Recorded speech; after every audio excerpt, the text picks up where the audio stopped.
Я думаю, что для фальсификации уголовных дел российским силовикам не нужно специальное указание, даже выступление Патрушева.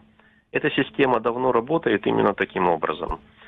Российские силовые структуры, в первую очередь Федеральная служба безопасности, решают две задачи. Первая задача – это повысить уровень страха в обществе, для чего необходимы, хотя и точечные, но уже достаточно массовые репрессии, удары по лидерам общественного мнения, по людям, которым общество доверяет.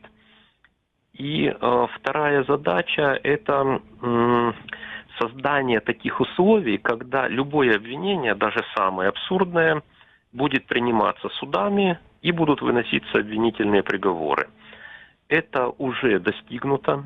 Российские суды действительно контролируются Федеральной службой безопасности, например, через механизм проверок судей при их назначении и при продлении срока полномочий на так называемую связь с криминалитетом.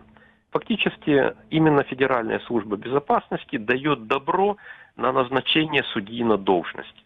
И судьи прекрасно понимают этот сигнал, который был включен для них уже несколько лет назад. Это достаточно эффективно, поскольку общество получает четкий сигнал.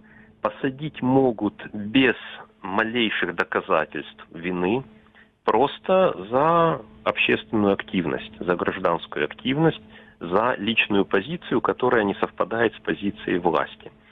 Такие сигналы, если их достаточно много, накапливаются, и люди начинают, кто сознательно, кто подсознательно, ограничивать свою активность. То есть растет уровень конформизма, готовности соглашаться с властью в любых ее заявлениях и в любых ее действиях.